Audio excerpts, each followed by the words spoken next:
Ladies, please hear me out. If you're over 60, especially past 70, there's a quiet but serious threat creeping into our lives. And no, it's not arthritis or heart trouble, it's losing your balance. Doctors now say nearly every older woman faces balance problems, and most of them are linked to daily habits we can actually change. So let me walk you through 6 common missteps you might be making. Don't panic, you can absolutely fix them. Stick with me to the end, because mistake number 6, that one surprised even me, and it landed me flat on my kitchen floor. Trust me, you'll want to hear it. Before we dive in, hit like, subscribe, and let me know in the comments. Have you ever had a scary moment where you nearly fell? You're definitely not the only one. Let's get started. 1. Wearing the wrong shoes. This one can't be overstated. What you wear on your feet matters far more than most people think.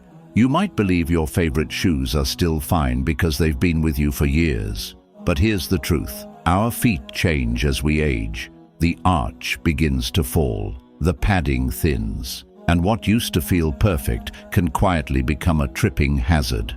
I've been there. I used to wear those little slip-on flats all the time. They felt cute, easy and light, but they offered zero support.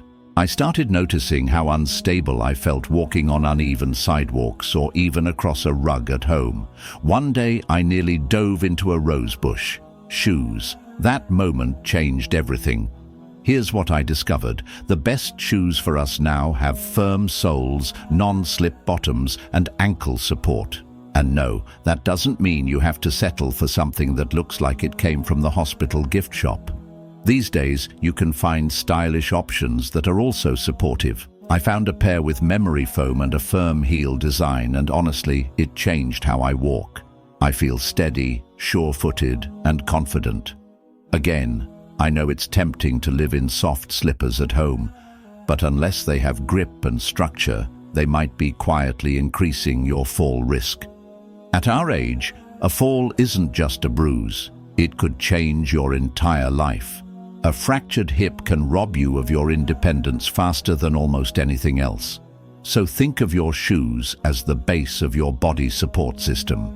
When they're solid, everything above them stays safer. And with the right pair, you'll walk taller, feel stronger, and carry yourself with more confidence. 2. Skipping strength exercises.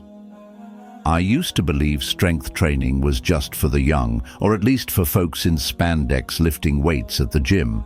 I thought, I move around the house, do some gardening, I'm active enough.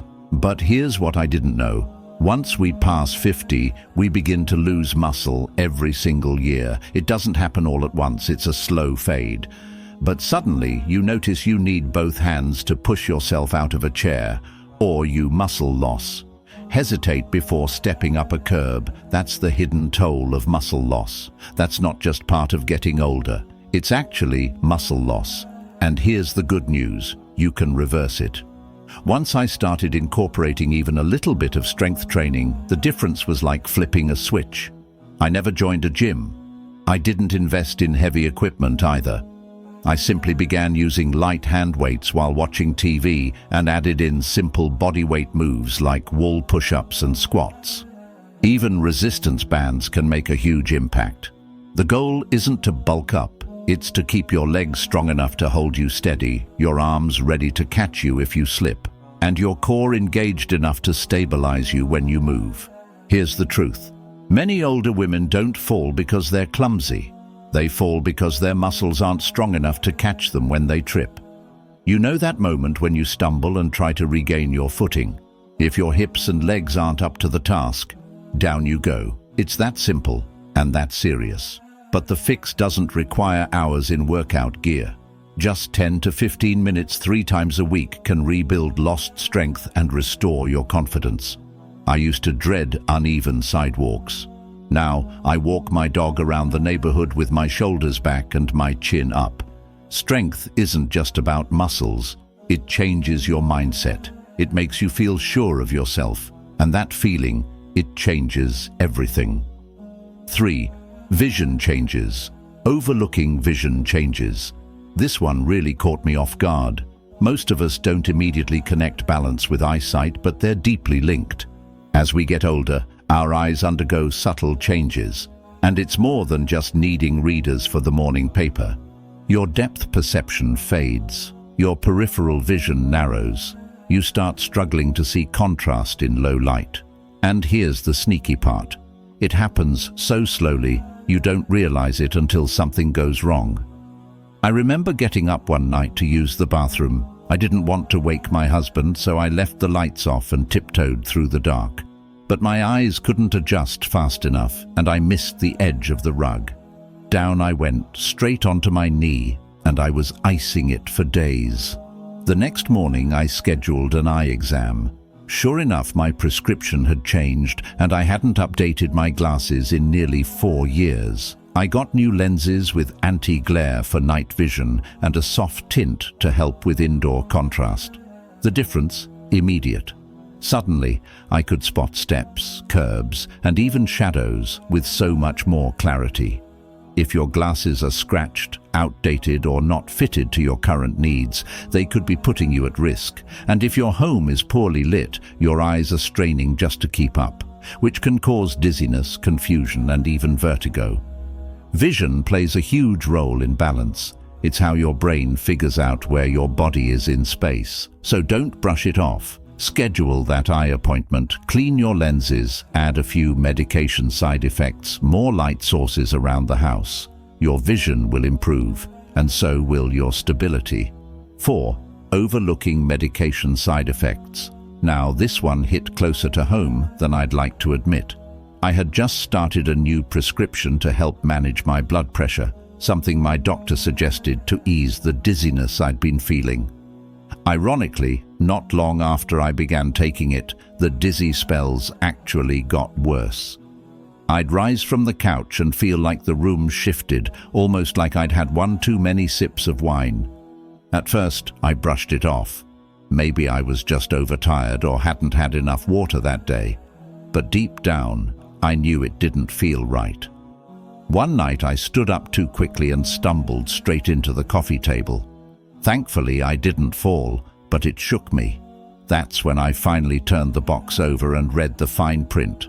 May cause dizziness or balance issues. We trust our doctors, and we should. But that doesn't mean we can ignore the signals our body gives us. As we age, medications affect us differently. What worked fine at 50 might be too intense at 70. And when you're juggling multiple prescriptions, the interactions can quietly chip away at your balance and stability. I went back to my doctor, explained what was happening, and he adjusted the dose. Almost immediately, the dizzy spells stopped.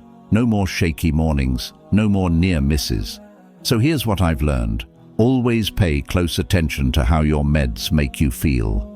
If you notice what I've learned, lightheadedness, fatigue, or off-balance moments, write them down and bring them up at your next appointment. Make a full list of everything you take, even vitamins or over-the-counter stuff, and share it with your provider. You're your own best advocate. Don't let anyone make you feel like you're overreacting. These small pills can have a major effect on your safety. And sometimes, just a slight change in dosage or switching to a different brand can be the difference between feeling off-kilter and walking steady again. 5. Grabbing furniture instead of using proper support. I used to feel proud that I could get around without a cane or walker. I'd rely on counters, chair backs, even door frames when I felt wobbly. I joked that I was wall walking. I told myself it was just a creative way to stay independent. But if I'm being honest, I was afraid of what it meant to use a cane, like admitting weakness, like taking a step into another chapter I wasn't ready for. There's something emotional about it. That first time you reach for support feels like more than just a physical act. Then came the wake-up call. One afternoon I was carrying laundry from the kitchen to the living room. My hands were full, so I didn't have anything to steady myself. I tripped over absolutely nothing, just a slight loss of balance, and nearly crashed into the end table. That was the moment I realized something needed to change. Relying on furniture isn't a plan, it's not secure, not always nearby, and definitely not designed to catch you. My experience.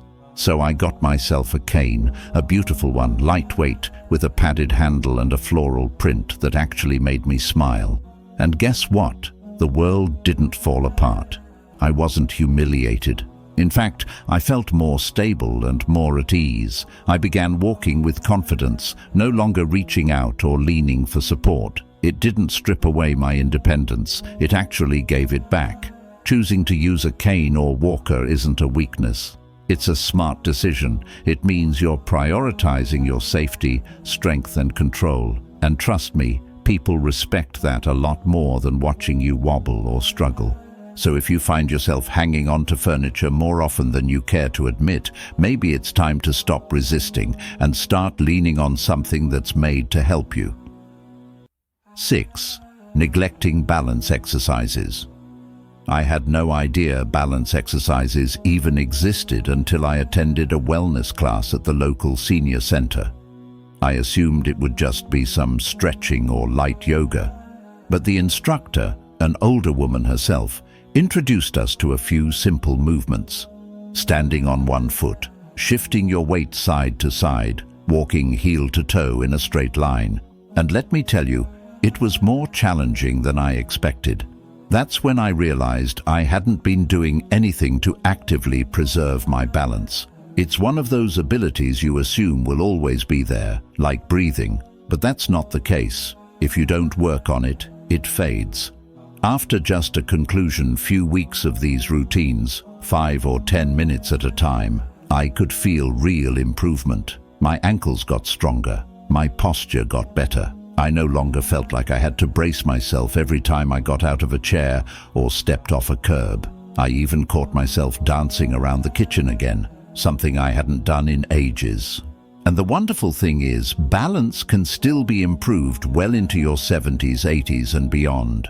Our bodies still know how to learn. You don't need expensive tools, just a bit of room, a few minutes a day, and a little consistency. So don't wait until you've had a fall to take your balance seriously.